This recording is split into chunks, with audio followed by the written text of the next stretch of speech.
Welcome back to another episode of the Worth Crowd podcast. I am one of your hosts, Dougie Fresh, and the other guy, Jacob Klucas. He's here too.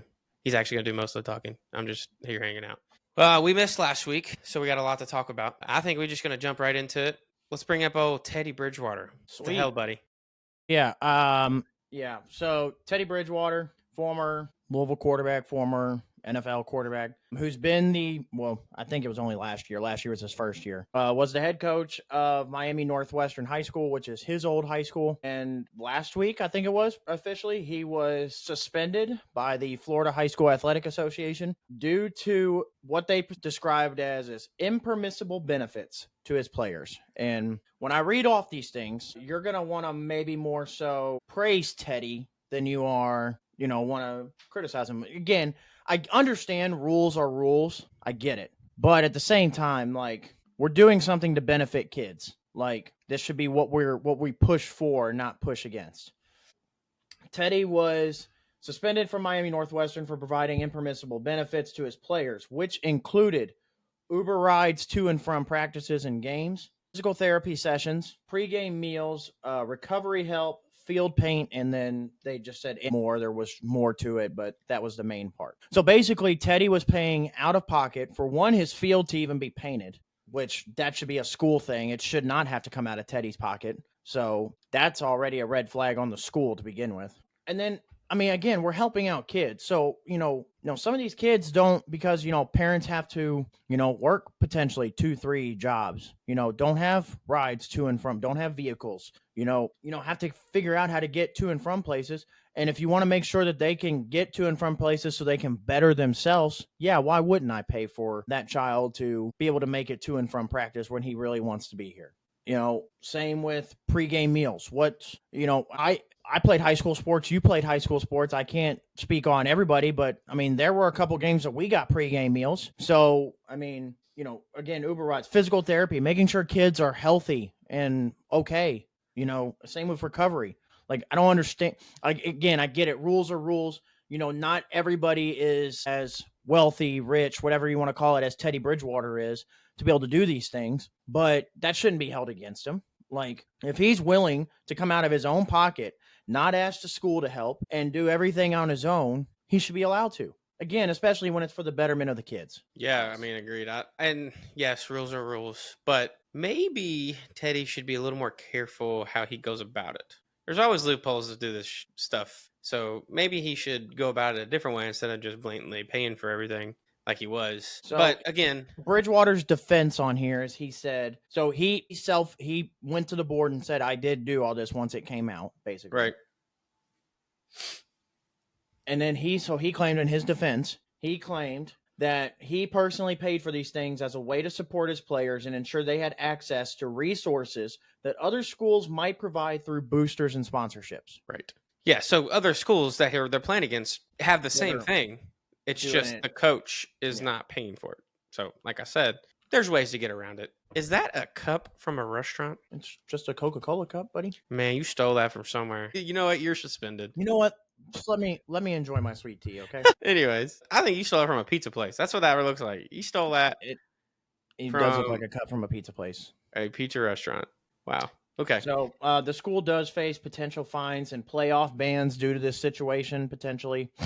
And then, again, Teddy's been suspended. Whether he'll be brought back or not is still up in the air. Well, from a Louisville standpoint, at least we can say there's no strippers. This time the improper... He was trying to help people. At least... A.K.A. Katina Powell. Who, by the way, if you Google her name, it says she's an author, which she did write a book. But anyway, she made some money off that. She made a lot of money. But again, I understand. Rules are rules. Rules are put there in place for a reason. I understand it. But yes, there are ways that you can go about it with boosters and sponsorships to make sure it's not coming out of your pocket, or at least if it is coming out of your pocket, it's them paying back, and it's not necessarily looking as bad. But again, if we're benefiting the kids, I just don't have an issue with it. Yeah, he probably should have just been a little smarter about how he did it. He should have known that was a no-no, really. But, that sounds like the guy or the person who is in charge of enforcing these rules might have gotten beat by Teddy's team last year. Part of that. Maybe. Team. And they're like, you know what? He had to have been doing something against the rules. So Anyways, come on, Teddy. Hopefully he's So- back to coach next year. We'll see. Speaking of football players with some money, TJ Watt got paid. TJ Watt? It was on Thursday, I believe it was. He officially got paid Wednesday or Thursday, one of the two. But TJ Watt and the Steelers agreed to a 3-year, $123 million extension. And we wonder why the Steelers, listen, TJ Watt, always going to be a great player no matter what. I'm not necessarily saying he himself doesn't deserve this payday. But this is why the Steelers will continue to be mid. If I was Pittsburgh, as hard as it is to give up on TJ Watt, I would have traded TJ Watt for, a variety of picks, assets, whatever in return to help this rebuild and not continue to be 9-8 the rest of my career. So you don't like No, I did not agree with the signing on Pittsburgh's side of things. Yeah. TJ Watt deserves the money, deserves 100%.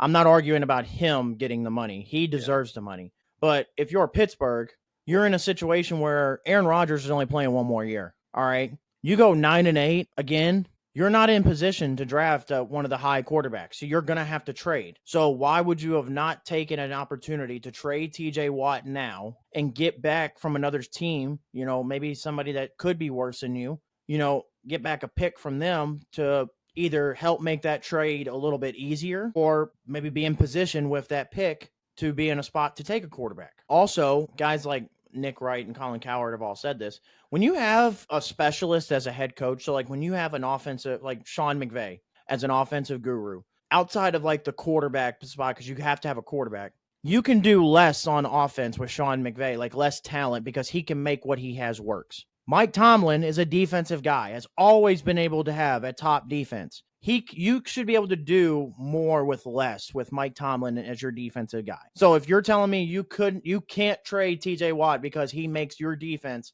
that much better, which he does, I get it. But if you're telling me it's a huge drop off from like elite defense to horrible defense, and maybe we need to look at Mike Tomlin and not, maybe we need to look at Mike Tomlin as a coach. So, and the other thing this does, if you're a rival team in the division, this makes the Bengals trying to get Trey Hendrickson to sign way worse because now he sees TJ Watt just got this payday. Micah Parsons is due for a huge payday. You're going to have to pay Trey Hendrickson around the same money. So if you're the Bengals and you got anywhere close to, maybe figuring out something with Trey Hendrickson, it just got way worse. So if you're the Bengals, I would learn from these mistakes, move off Hendrickson now while you can, and before he starts refusing to show up to camp, because the longer he refuses to show up, the less value he has to other teams. Yeah, I agree with that. I just don't. It sucks that. I guess it doesn't suck from the player's perspective. It sucks from the team's perspective for sure. But Hendrickson, he has no choice but to use this to his advantage. So yeah, use it to your advantage. Again, this is just like TJ Watt. I don't blame the player. This falls on the franchise, But going back to TJ Watt resigning again, I don't blame TJ Watt for taking the contract, wanting the contract. He deserves it. But this is a bad business decision if you're the Pittsburgh Steelers. I could have easily moved off TJ Watt and got either a somewhat feasible wide receiver and a first-round pick for TJ Watt and had 2 picks now to trade up for a quarterback next year and then also help still the team somewhat this year. So Again, bad business decision from the Pittsburgh Steelers, and this is why the Steelers will be 9-8 forever. And that's all. It's a bad business decision from the Pittsburgh Steelers. So moving on, a couple other people that got paid while we were gone. Chet Holmgren and Jalen Williams got paid. Chet Holmgren and Jalen Williams both signed 5-year extensions. Holmgren's deal is worth up to $250 million. Jalen Williams' contract is worth up to $287 million. So here's my issue with them is that J-Dub deserves a contract. Had a great finals run, had a great season, all-star season, deserves it. You're telling me for Chet Holmgren, who missed his rookie year due to injury, he did play all of last year, and then this year, up until the playoffs, he played all of 32 games, averaged 15, 8, and 2. 15, 8, and 2 is good for $250 million? They're thinking he's better than that. But I would hope so. But and then in the playoffs, he averaged 15, 9, and 2. So he upped his rebounding 1 from the regular season. But I would have held off and waited to pay Chet. You have to show me another full season. Like, I got to know what I'm investing in is, Was he still in his rookie contract? Yeah. Well, yeah. So I would have waited. I would have waited. Again, I would have waited, and You got to show me another year. I'm not saying that eventually Chet can't be worth that, but from what I've seen so far, like even last year, he played 82 games last year, and he averaged 17, 8, and 2. So for his career, where he's played a total of 3 seasons at 114 games, he's averaging 16, 8, and 2. And that's good for $250 million now. Maybe it was something like Shea, because Shea took less money. I mean, maybe did they have to spend it now, or I just meant maybe Shea said, "All right, look, I did this, but you have to give these guys a contract." I mean, maybe, but like I said, I mean, if 15, 8, and 2 is good for $250 million now, then there's a lot of people in the league that need to be paid. Sure, yeah, true. Like, because 15, 8, and 2, while good, don't get me wrong, I mean, those are, not even all-star numbers. So you're telling me a non-all-star is good for $250 million? Like, come on now. How many years was it? 5 years. I guess so. And granted, it's up to $250 million. So the $250 million isn't guaranteed. That he gets up to $250 million based off incentives and stuff for next year. But still, I mean, again, I would have waited entirely to pay Chet Holmgren until he shows me that, one, he can stay healthy, because he's only played one healthy season in 3 years, and 2, I would have again said, you got to show me a full season that I can do this, or that you can do this. Actually, sorry. So yeah, he better go out and bowl this year or next year. I mean, prove his $250 million is worth. Yeah, I mean, and somebody made a comment on, I forget, one of the FS1 shows. They were like, this will go down as the worst contract in NBA history. And I'm like, okay, there's been way worse. Okay. I mean, Chandler Parsons literally robbed the NBA. He signed this huge contract, and then I think played like 3 games. So, and then retired. So there's been way worse contracts. I'm not saying that he's not worth the contract. I'm just saying I needed to see more of him first before I would have paid him. So. Yeah. I'm telling you, there's some behind the scenes stuff with that. Like, Shea had to have taken less money, got the contract first, and said, all right, look, now you go pay my guys. He's like, I did this for you, y'all. Go ahead and just do that. Because you don't want to piss off your superstar, right? So to me, I think it was more of that. Like, Shea said, all right, go ahead and pay these guys because I took less money for you. Yeah, if I'm going to take less money now, I need you to pay them now. I mean, yeah, I could see it. Yeah, I think that's more what it boiled down to. All right, so moving on a little bit to college football. I saw this on Twitter, or X. Sorry, folks, don't. I was going to bring it up, but I want to read off the teams. I want you to hear it first, and I'm actually going to go in reverse order. How they laid it out. So this guy listed out, said, which college team are you taking? And it was 3 different teams. It was Alabama, LSU, Ohio State. And he says, all right, so Bama, this is 1, 2, 3, 4, 5 players. Jalen Hurts, Devonta Smith, Jalen Waddle, Jerry Jeudy, and Pat Surtain. Pat Surtain. Yeah, the second. Okay, that's Bama's. LSU. All right, Joe Burrow. Hold on, just 1 second. So it was Hurts, Devontae Smith, Waddle, Jeudy, Surtain. And Surtain. Okay. LSU, you can probably guess. All right. LSU is Burrow, Chase, Jefferson. Would it be Malik Neighbors? Neighbors, and then there's one more. Is it a defensive player? So it's got to be Stingley if they're including defensive players. Yep. Good job. Good guessing. All right. All right, now on Ohio State. Ohio State would have to be Stroud. I'm going to guess Garrett Wilson. Yep. Chris Olave. Nope. No. Okay. Nope. Marvin. Yeah. Marvin Harrison.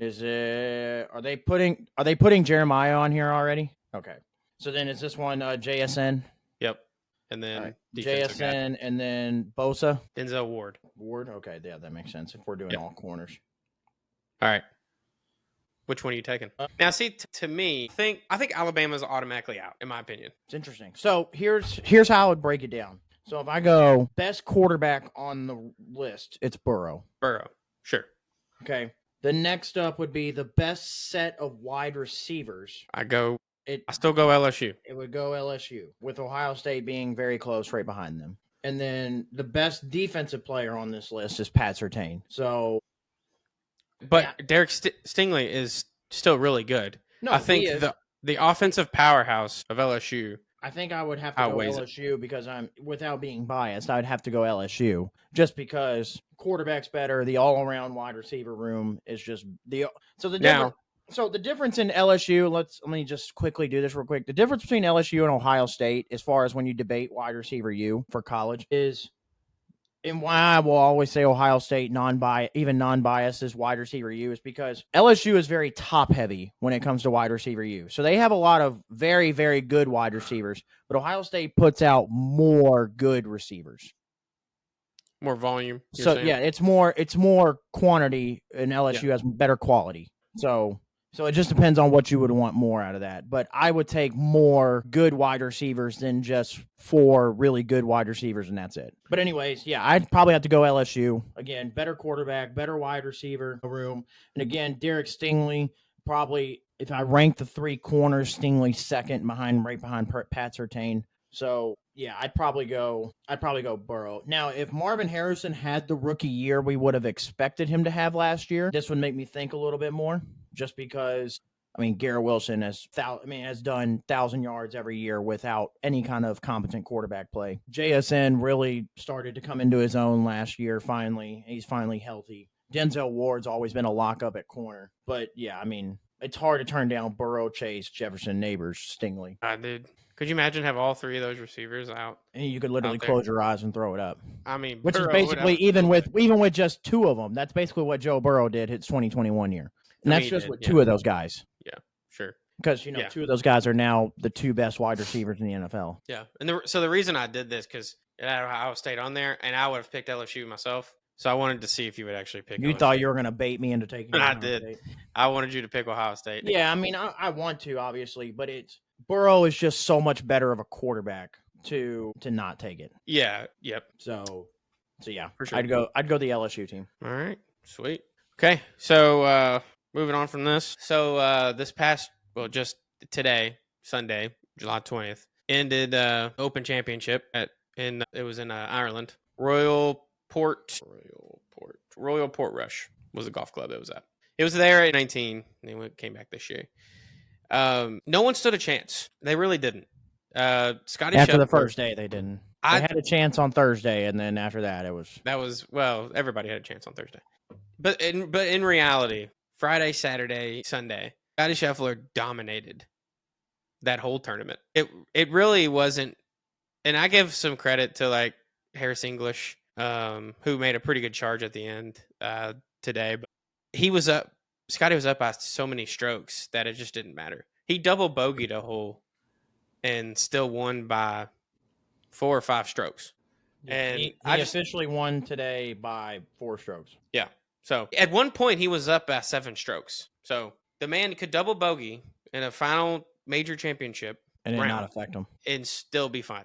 That's how well he played Friday and Saturday. So, and really he played well today. He shot under 70 in each of the 7 rounds, which is the first time he's done that in a major championship. So round 1, he shot a 68. Round 2, he shot 64. Round 3, 67, and then today he shot 68. Seriously, like it was so fun to watch. And most people that watch sports, they like to watch for the competitiveness, right? They want to see people compete at a high level sport or at a high level in the sport. And this tournament wasn't even that. Nobody really competed. It was Scotty Scheffler. You were just waiting. You were like, is he going to mess up or is he not? Like no one was catching it. I knew after he took the lead on Friday, I was like, nobody's taking this back. And then that's what makes him so special is that he gets up by so many and he doesn't make mistakes. I always say in any tournament that Scotty Scheffler's in, if he takes the lead at any point, you're going to have to be special to take the lead from him. But no, that's not just it though. He has to mess up. You can still be special, but he's going to be him.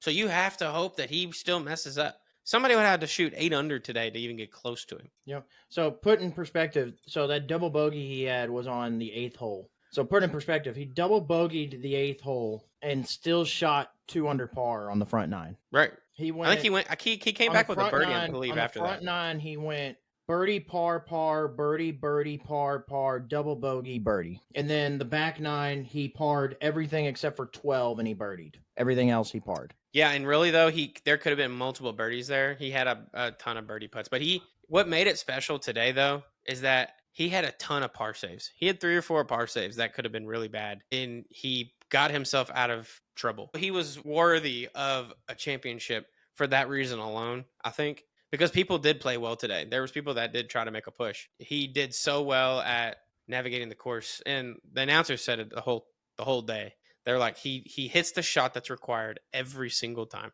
and that's what makes him Tiger-esque. As they compared him to Tiger the entire day. He's got a long way to go before he's Tiger's status, but he's on his way. Well, and so Colin got on his podcast right after the Scotty won the Open and said there's been 3 golfers in my lifetime that have captivated the sport, like completely taken it over. And it was Jack, Tiger, and now Scotty. Yeah, like, for sure. The gap between Tiger and Scotty, like, sure, you can make cases for some golfers, but it was really kind of just a mixture of people going in and out of first place and best in the world and all this and that. And Scotty kind of took the reins and has ran with it ever since. Yeah. I don't know if you saw his interviews, one before the round, and then he gave one after he won today. He gave that deep interview about how he there's more to life than golf. He's enjoying it, but this is not his life. This is not who he is. And he said the day that I label myself as a golfer first, that's the day I'll quit. And then he says all that before, and then he goes out and wins this thing. I think and I do think it's a combination of him and his caddy. I think his caddy, they make a perfect team, and that matters for sure. And but I mean, he really just doesn't care. He's like, I just happen to be good at golf, but I'm enjoying my life. I'm trying to find the this might be it. Yeah. So they did a side-by-side comparison of Scotty and Tiger, and from his first, so the same for Tiger, from their first major win to their fourth is the same amount of days at 1,197. No way. It's the same amount of days. It's the same amount of days. It's been 1,197, same for Tiger, as from his first major win to his fourth win. I mean, Scotty's only missing the U.S. Open for the career Grand Slam. He already has everything else. And look how long it took Rory. And Rory was supposed to be that guy. Rory was supposed to be the one to take the reins from Tiger and run with it. Yeah. Scotty said, hold up.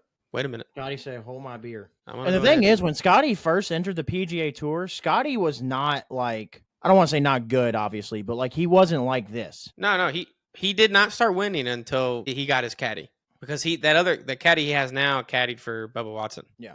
So I'm telling you, they make a perfect team. That matters. No, they do. But it's also funny because, I mean, Scotty will never downplay his caddy, but it's also funny when you listen to him in some interviews where he's like, yeah, there's some plays I don't even listen to what my caddy says. I just play what I feel. I don't think it's a playing partner, right? That's who that is. It's not about what he says and what he's golf wise. It's about how he's calming you down and it's your headspace, talking you through it. Yeah, and the caddy knows, hey, you're getting frustrated. I'm gonna try and get you out of this funk. So it's not.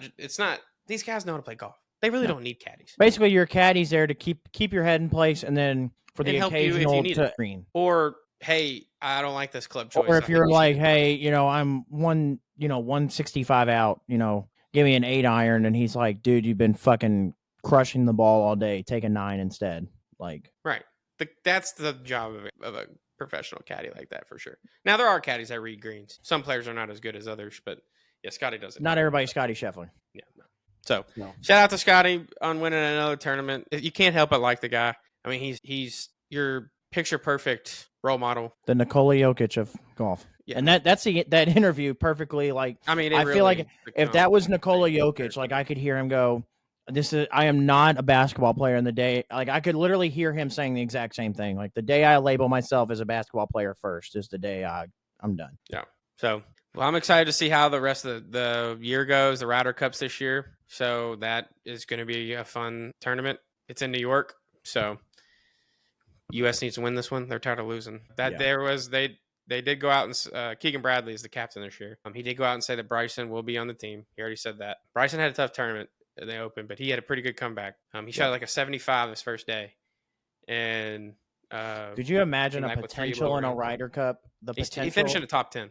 Could you imagine the potential in a Ryder Cup of the scramble portion of the 2v2 scramble portion if you got a team of Bryson and Scotty?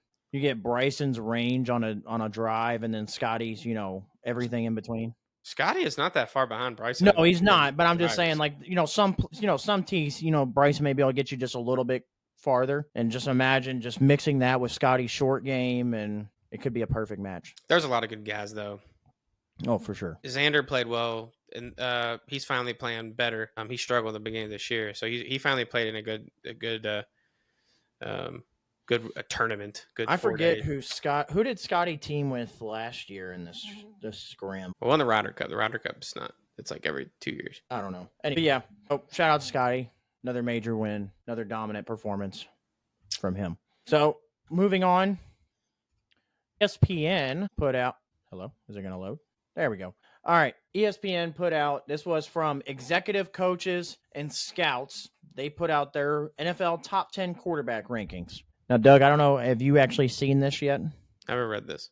All right. So this will be fairly new to you. So for our listeners and watchers, you all may or may not have seen this, but here we go. Number 1 on their list was Patrick Mahomes. Go figure. I don't think anybody would have expected anything less. Number 2, Josh Allen. Again, I don't think we're missing a mark anywhere here. 3, Joe Burrow. They had Joe Burrow at 3. Now, let's put it in perspective real quick. They put, I don't know if it actually says this up here, but when they were ranking these, the executive scouts and everybody, they rank these based on like who's harder to game plan for, everything and all that. So 4 was Lamar Jackson, which those top 4. They're saying who's harder to prepare against. Well, they're just. And they said they Joe Burrow so was higher than what Lamar else should Jackson. you know about this class? Hold on.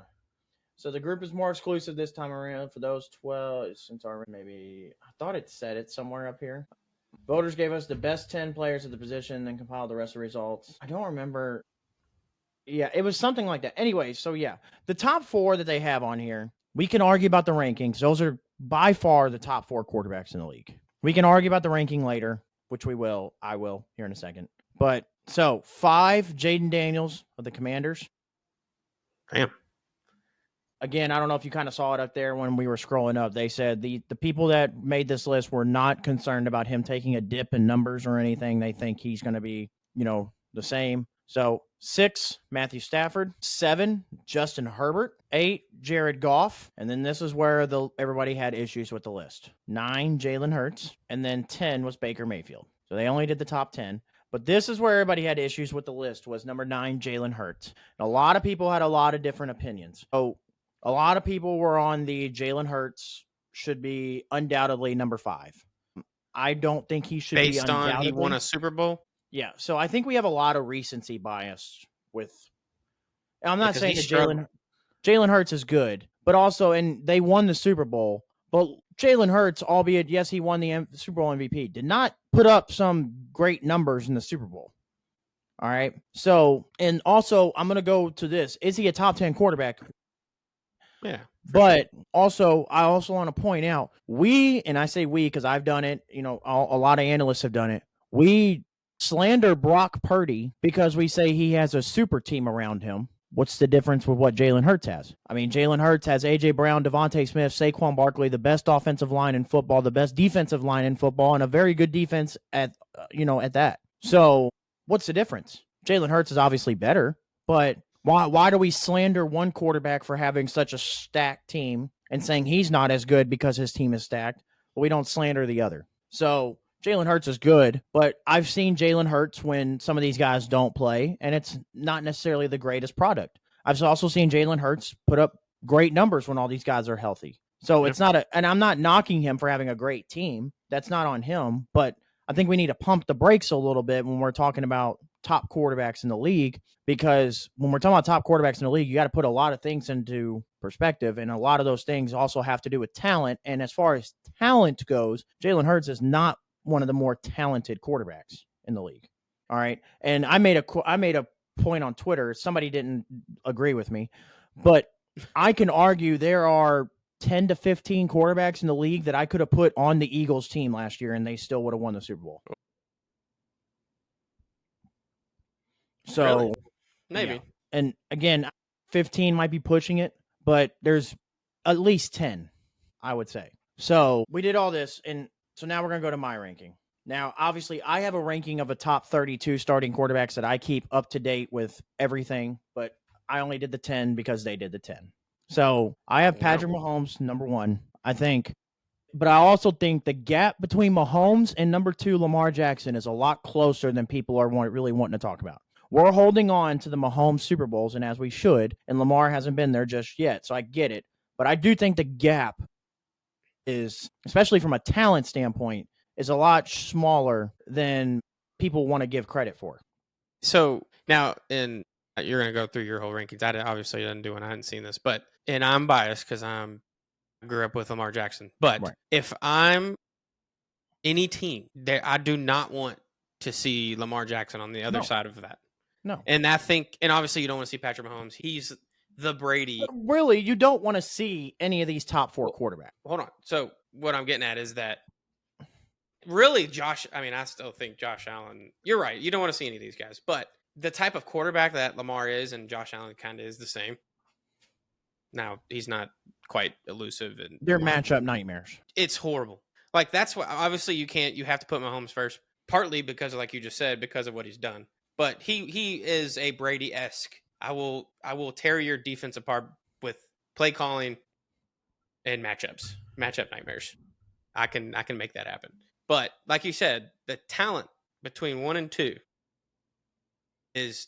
I'm saying if Lamar played on some of those teams with the Chiefs, I would make an argument right now if Lamar Jackson played on the Philadelphia Eagles and they do what they did last year, beat the Chiefs in the Super Bowl. We're talking about Lamar's best quarterback in the NFL. Put Lamar in Mahomes situation. Yeah, we're talking best quarterback in the NFL. Yeah, which so he's close. Anyways, go ahead. Sorry, but and also with Patrick Mahomes, why you got to kind of keep him at 1 is he may struggle statistically some here recently, where the statistics haven't been, but crunch time, fourth quarter, what you're getting out of Mahomes, and like that's what I'm saying, Brady-esque. Yeah, so you have to. Mahomes and Lamar 1 and 2 for me. I put Joe Burrow over Josh Allen for the talent reason, and I get it. Josh Allen is very talented. I don't know if Josh Allen can put up with what Joe Burrow has put up with in Cincinnati in terms of an incompetent management. And yeah, he has Jamar Chase and T. Higgins, which is better than what Josh Allen has to throw to. But I don't know if Josh Allen can stand in the pocket and make the throws that Joe Burrow does with that terrible offensive line he's had. Josh should be running for his life. And I don't know if Josh can put up the numbers and everything with having the defensive Joe Burrow has put up with. Like, if I give Joe Burrow just Josh Allen's offensive line and defense that Josh Allen has been blessed to have, Joe Burrow will be putting up 5,000 yards and 40 touchdowns every game. So I think, and also Joe Burrow owns Josh Allen in their head-to-head matchups. Every time they play against each other, Joe Burrow always gets the better of Josh Allen. So I get it. Josh Allen won MVP. Joe Burrow hasn't won an MVP. You could have made an argument, even though the Bengals didn't make the playoffs last year, Joe Burrow could have won MVP last year. But for me, I will go to my grave saying if I make it even, Joe Burrow is a better quarterback than Josh Allen. I've seen Joe Burrow at his best go toe-to-toe with Patrick Mahomes and knock him out in the playoffs as well. So you want to talk about somebody who can be Brady-esque in terms of his just demeanor, his, the fact that he doesn't get, the moment's never too big for him. There was a quote, I can't remember who said it, but they were like, when Joe was like 12, they played in a basketball game and he hit a game-winning shot. And his coach happened to be like a child, like psychiatrist, or or maybe not a child psychiatrist, but a psychiatrist in general. And they did tests on him after the game, and they were like, his heart rate didn't change from the beginning of the game till that moment when he hit the game winner. And they were like, and you don't see that besides in serial killers and people that run marathons. Yeah, he's definitely. And actually, if you go watch Brady's stuff now, he says it all the time. He's like, I was a psychopath. Yeah, and Joe, I think, is a psychopath. I think his team and management needs to understand that and take full advantage of it. Oh, absolutely. Yeah. 5, Matthew Stafford. I feel like Matthew Stafford never gets the credit that he deserves. Such good arm. He's like a one generational arm talent. Yeah, yeah. And also, look, the receivers he's had all have generational seasons that we don't ever see when Matthew Stafford is the one throwing the ball. Yeah. Megatron had one of the greatest individual seasons we've ever seen. Matthew Stafford was his quarterback. Cooper Kupp put up a triple crown in what might be the best receiving single season we've ever seen. Matthew Stafford was his quarterback. Puka, who was a 7th round draft pick, is now one of the top 5 receivers in the league. Matthew Stafford is his quarterback. So Matthew Stafford doesn't get a lot of love and I'm kind of sick of it, honestly. So Stafford at 5, CJ Stroud at 6. I think Jaden Daniels can obviously surpass Stroud and Stafford, but I think just because I've seen the extra year of CJ Stroud and he's put it together in 2 years, I would go Stroud just slightly over Jaden. Jaden at 7, one of the best rookie seasons we've ever seen as a quarterback. And I'm putting him over Jaylen just because talent-wise, he is a better quarterback than Jalen Hurts. Just going off talent. He's faster. I think he throws the ball better. So I think talent-wise, Jaden Daniels is better than Jalen Hurts. Hurts at 8. Jared Goff at 9. Baker Mayfield 10. I only put Goff slightly ahead of Baker because Goff's been to at least an NFC championship game. Although I do think it is more impressive than the fact that Baker Mayfield has won a playoff game in Cleveland more so than Jared Goff taking Detroit to the conference championship. But that was it. And Justin Herbert, I love Justin Herbert, and I left him off, and forever I didn't, but I had to. I've got to see you perform in the playoffs, buddy. Like, he puts up all these numbers and then just forgets how to play quarterback in the playoffs. So I couldn't put him in. But yeah, this is my top 10. And I know I'm going to catch a lot of heat from a certain group of people from this list. But yeah, the only one I wouldn't agree with is your CJ and Jaden. I think I would put Jaden above so CJ. you would swap just CJ and Jaden? Yeah. Okay. I mean, I don't have a problem with that. I think that would be it. But Eagles fans might not like your. But the thing is, I think so many times, and it's not just NFL, it's everywhere. We always have a recency bias when we think about people. So it's the same thing with like Tyrese Halliburton. Great playoff run, but now we're wanting to say he's, better than certain people in the league at point guard. And it's like, let's not just live in the moment. Let's actually sit back and, relook at these things.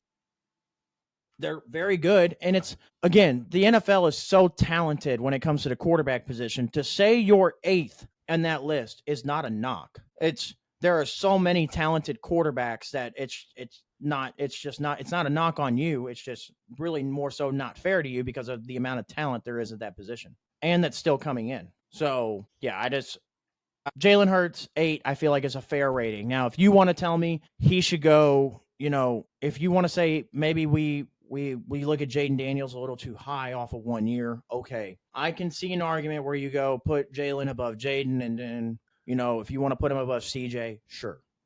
I think 6 would be the highest I would go that you could talk me into. I'm not putting him above Matthew Stafford. Surely not putting him above Josh Allen, Joe Burrow, Lamar, because the gap between the top 4 and the rest of the league is a huge gap. And it's only a huge gap because Stafford is more so on his way out. Jaden can reach. I think Jaden out of the rest of the top 10 is the only one that could reach that top 4 status. Yeah. Where he could compete and make it a top 5 instead of a top 4. As long as Jaden stays healthy, his possibilities. Because he's got Lamar Jackson-like ability. Yeah, sure. So I think Jaden is the only one out of this top 10 that can make the top 4 a top 5 conversation. Outside of that, I think it's such a huge gap between 4 and 5. It's not even funny. We'll see how Jaden does next year. I'm rooting for the guy.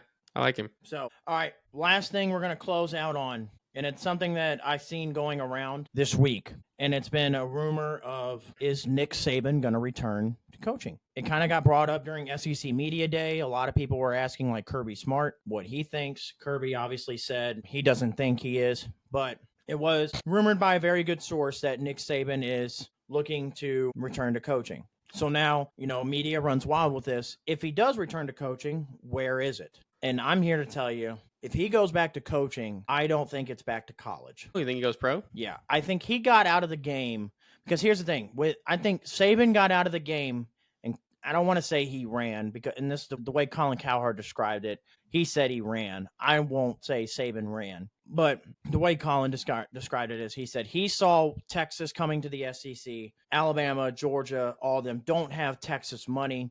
So he was never going to be able to put together a roster to compete like Texas because they're going to be able to outbid a lot of people. So I think unless a Texas, Ohio State, something like that, a job came open, say, like Ryan Day decides to go to the NFL next year. If an Ohio State job opened up where NIL is through the roof, you have unlimited money at schools like this, Saban's not going back to college because he doesn't want to deal with NIL. I think he goes pro. And I think another reason he goes pro is I think he's going to want to try to prove himself. How old is he? He's in his 70s, right? 72, I believe. Man, what's he want to prove? Because the way it was said was he is 73, actually. The thing is, though, he's 73 and doesn't look 73. He still looks like he's in his 50s. So, Okay. But I think he's going to want to prove it because we talk about greatest coaches ever, and we talk about Nick Saban as greatest college coach ever. But I think Saban wants to be recognized as greatest all-around coach ever. And we look at guys like Belichick because it's the NFL, and we call Belichick greatest coach ever because it's the pros, it's not college. So I think there's really two. Okay, so real quick, they're the same age. Who, Belichick and Saban? Yeah, and Belichick's coaching college. So vice versa, the flip of the script there. Yeah. But so maybe age isn't a problem. Realistically, looking at it just to make sure I'm not missing one, I think there's two interesting NFL jobs that Saban, I think, would take. And the first one I'm going to say is if Buffalo doesn't get it done this year and they decide to get rid of McDermott, I could see Saban stepping into Buffalo already with an established top 4 quarterback. You don't have to worry about going to get that. You already have a very good defense. You just got to kind of build around the rest. And I could see him stepping into a Buffalo position. And also, it's a division that you already, just because you have Josh Allen, you're pretty much going to win every year. So I think Buffalo is an interesting one. And the second one I said on this podcast probably about a year ago, and it's the Dallas Cowboys. I think Dallas wins 5-6 games this year, if that. They're going to do a 1 year with Schottenheimer, get rid of him, bring in Saban. Dallas has been very known to, as much as Jerry wants to be a part of everything, he has always given coaches the liberty to draft, build the team. And that's something Saban's going to want. He's going to want to build his own team. Now, the question would be after that is, does Saban want to go the college route of bringing in and drafting a new quarterback and shipping Dak somewhere? Or does he think he can win with Dak? That's where that next question comes in. But I think the Dallas Cowboys and Buffalo are the two destinations to watch out for. And Buffalo would be more so just because you already got your quarterback. You don't have to worry about, do I need to ship him out? Do I need to get something new? Whatever. Dallas, you got to kind of worry about that a little. But you could also argue that, I put together an amazing roster. Dak should be fine. So we'll see. I think those are the two that are interesting. And also the biggest difference between Saban and Belichick, we saw at Alabama, Saban is willing to adapt where Belichick wasn't in the NFL. Saban went from running and straight defense and we're going to run you into the fucking ground and then beat the shit out of you on defense to now it's all about quarterbacks and wide receivers at Alabama. So he was able to adapt. And I think if he goes to the NFL, and I also think Saban holds that if Drew Brees passes his physical in Miami, he feels a little bit different because he thinks he maybe been able to put together a good NFL career with Drew Brees as his quarterback. Yeah, you're probably right. So I think that lingers a little bit with him. And I think if he can get back to the NFL and get his quarterback right and start winning, you don't necessarily have to just win a Super Bowl, win multiple Super Bowls. But I think if he could just go and just prove that he can win, I think it's enough for people to go, Saban might be the GOAT. Man, wild time that would be. I mean, you just dove right into Saban's head right there. That was kind of cool. You were Nick Saban there for a minute. Hey, I wish I was Nick Saban. But how wild of a time that would be if, 2 years down the road, he's the head coach of the Dallas Cowboys. It wouldn't even be 2. It'd be next year. We'd be getting on the pod this time next year talking about how does Nick Saban and the Dallas Cowboys fare going into this year. Future topic, folks. It's a future topic. I mean, listen, because I made the joke about originally it was Dallas drafts Shador and then sits him behind Dak for a year and Saban takes over and then he runs with Shador as his quarterback for the future. Now, obviously, that was also back when we thought Shador was going to be a first-round pick. But, yeah, I mean, who knows? I mean, he gets to Dallas, would he – because who knows? Tua could be on the market. So would they want to maybe do a Tua for Dak swap and he says, I won with Tua in college. I'll prove I can do it in the NFL?